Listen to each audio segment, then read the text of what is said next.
Assalamualaikum warahmatullahi wabarakatuh. Perkenalkan, nama saya Unku Sumawati dari program studi Teknik Lingkungan. Di sini saya akan menjelaskan sedikit tentang siklus hidrologi dan kesetimbangan air lahan rawa di Desa Cempaka Putih. Ketersediaan air terdiri atas 3 bentuk, yaitu air hujan, air permukaan, dan air tanah. Sumber air utama dalam pengelolaan alokasi air adalah sumber air permukaan dalam bentuk air sungai, air saluran, air danau, air rawa, dan tampungan lainnya. Siklus hidrologi adalah gerakan air permukaan ke udara, yang kemudian jatuh ke permukaan tanah lagi sebelum hujan atau bentuk presipitasi lain, dan akhirnya mengalir ke air permukaan kembali. Sirkulasi atau perputaran massa air di bumi diawali dengan proses pemanasan di muka bumi oleh pancaran sinar matahari. Akibat dari proses pemanasan tersebut, sebagian massa air mengalami penguapan ke udara. Proses penguapan air terjadi dalam 3 cara, yaitu: pertama, evaporasi. Evaporasi adalah proses penguapan air dari permukaan bumi yang berasal dari danau, laut, sungai, atau rawa secara langsung melalui pemanasan atau penyiraman matahari. Yang kedua, transpirasi. Transpirasi adalah proses penguapan air dalam tubuh makhluk hidup melalui aktivitas metabolisme organisme seperti tumbuhan, hewan, dan manusia. Yang ketiga yaitu evapotranspirasi. Evapotranspirasi adalah gabungan dari proses penguapan, evaporasi, dan proses transpirasi. Beberapa proses alam yang terjadi pada saat hujan turun adalah sebagai berikut. Yang pertama, langsung jatuh kembali ke air permukaan seperti laut, danau, sungai, ataupun rawa. Yang kedua, sebelum sampai ke permukaan bumi, air langsung menguap kembali ke atmosfer.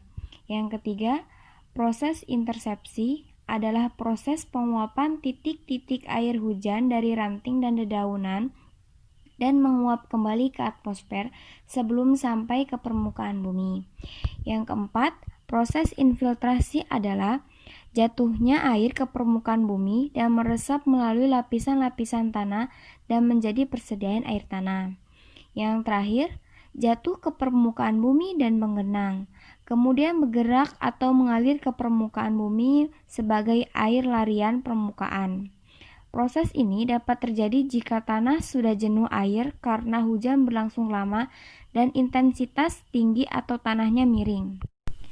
Proses transformasi massa air ini terus berlangsung, seolah-olah membentuk lingkaran daur yang tidak terputus.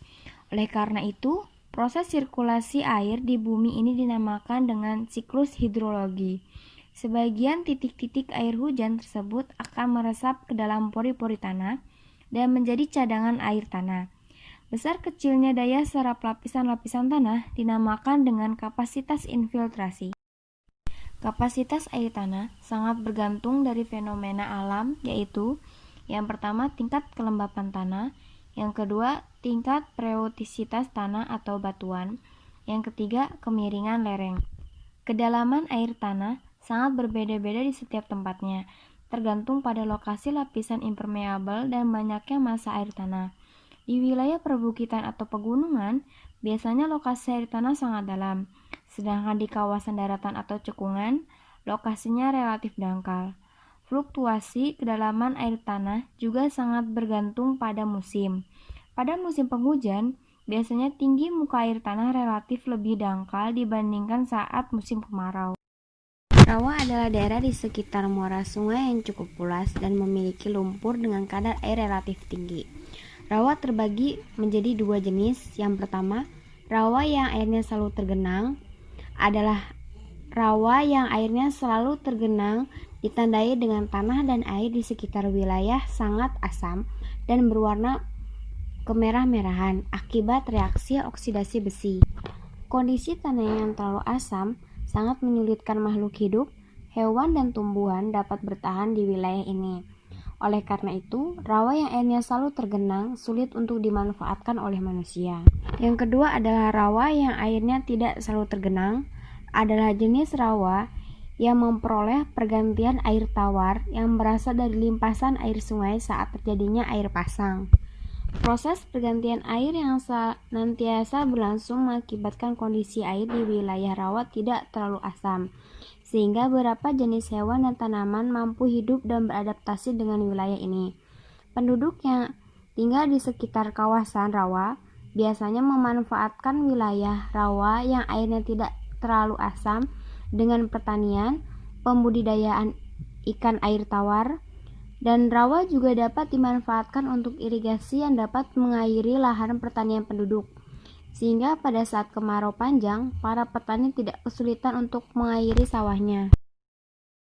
Lahan rawa adalah suatu bentangan tanah yang mempunyai topografi yang relatif datar atau cekung, dengan kondisi drainase yang buruk, dan secara alami lahan rawa tergenang air sepanjang tahun atau selama periode tertentu yang cukup panjang.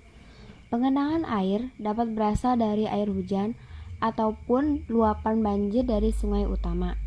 Berdasarkan letak geografis lahan rawa di Desa Cempaka Putih berada pada titik koordinat 112 derajat 45 menit 50 detik sampai 112 derajat 30 menit 20 detik bujur timur, 1 derajat 21 menit 10 detik sampai 1 derajat 43 menit 10 detik lintang selatan.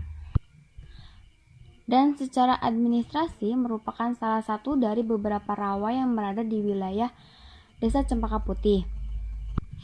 Kondisi siklus hidrologi sangat mempengaruhi proses reklamasi rawa selain faktor meteorologinya sebagai faktor eksternal.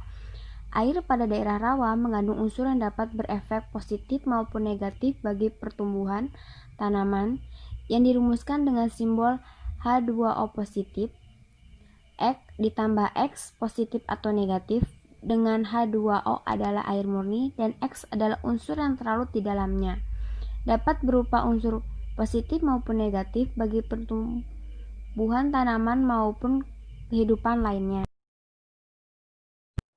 Keadaan iklim di lahan rawa tergantung pada letak ketinggian lokasi dari permukaan laut. Lahan rawa mempunyai beragam iklim karena mencakup berbagai wilayah yang luas, dari yang beriklim sedang, tropik, hingga tropik basah. Keadaan curah hujan di lahan rawa Pulau Kalimantan bagian utara umumnya lebih tinggi dibandingkan dengan Pulau Sumatera. Air merupakan pelarut yang unik. Menurut Brosset Lowry, air dapat bertindak sebagai asam maupun basa dan dapat disebut sebagai amphoter. Air bersifat sebagai basa dalam reaksi dengan asam-asam seperti HCl dan CH3COOH, namun juga berfungsi sebagai asam dan reaksi dengan basa seperti NH3. Air merupakan elektrolit yang sangat lemah, karena hanya sebagian kecil dari air terionisasi menjadi ion H positif dan OH negatif, seperti pada reaksi kimia berikut. H2O menjadi H positif ditambah OH negatif. Pada rumus tersebut ditunjukkan tentang ketetapan kesetimbangan untuk air. Karena fraksi molekul air yang terionisasi sangat kecil, konsentrasi air yaitu H2O hampir tidak berubah.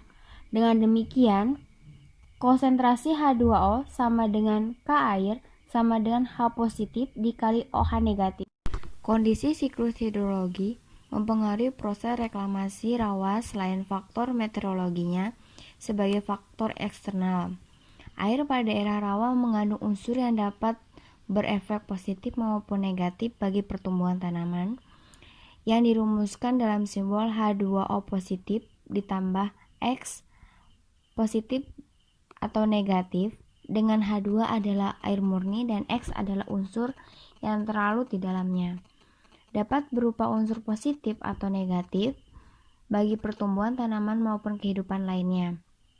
Kedua unsur ini akan selalu hadir bersama-sama, tidak terpisahkan. Di bawah pengaruh siklus hidrologi, keberadaan kedua unsur ini akan menjadi dinamis atau fluktuatif mengikuti proses aliran permukaan yang terjadi. Sekian penyampaian singkat dari saya, semoga bermanfaat. Wassalamualaikum warahmatullahi wabarakatuh.